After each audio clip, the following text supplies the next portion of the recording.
Hello అండి, welcome to women's page 2.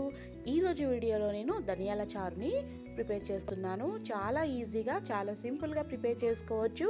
అలాగే అన్నం తినబుద్ధి కానప్పుడు, చిన్నపిల్లలకి డైజెషన్ కానప్పుడు మనం ఈ రసం ప్రిపేర్ చేస్తే చాలా మంచి రిజల్ట్ ఉంటుంది. మరి ఇంకెందుకు ఆలస్యం, వీడియో చూసేద్దాం. ముందుగా స్టవ్ వెలిగించుకొని గిన్నె పెట్టేసి 2 గ్లాసుల వాటర్ని యాడ్ చేసుకోవాలి. ఇప్పుడు అందులో కొద్దిగా చింతపండు, 1 స్పూన్ పసుపు అండ్ కల్లుప్పు వేసుకొని బాగా మరగనివ్వాలి. ఇలా నీళ్లు బాగా మరిగిన తర్వాత సిమ్లో పెట్టేసి మనం పోపుని ప్రిపేర్ చేసుకుందాం. ఇలా స్టవ్ వెలిగించుకొని కడాయి పెట్టి కొద్దిగా ఆయిల్ వేసుకోవాలి. ఆయిల్లో పోపు గింజలు, అలాగే వెల్లుల్లి, 2 టేబుల్ స్పూన్ల ధనియాలను వేసి బాగా ఫ్రై చేసుకోవాలి. ఇప్పుడు 2 నుంచి 3 ఎండుమిర్చిని కూడా వేసుకోవాలి. అలాగే కరివేపాకును కూడా వేసుకొని ఫ్రై చేసుకోవాలి.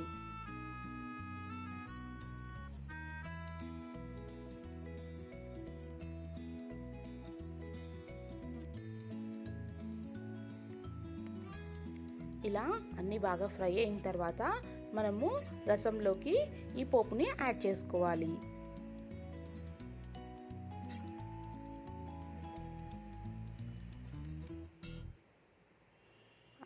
అలాగే ఇప్పుడు ఒక కొత్తిమీర కట్టని మనం ఇలా కట్ చేసుకొని ఇందులోకి వేసుకోవాలి.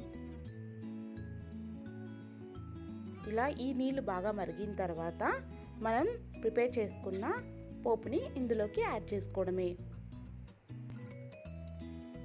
చూసారు కదా ఎంత సింపుల్గా మనం ప్రిపేర్ చేసుకున్నామో. మీరు తప్పకుండా ట్రై చేసి ఎలా వచ్చిందో కామెంట్ సెక్షన్లో తెలియచేయండి. మరి వీడియో నచ్చిందా అయితే లైక్ చేయండి, సబ్స్క్రైబ్ చేయడం మర్చిపోకండి. Thanks for watching.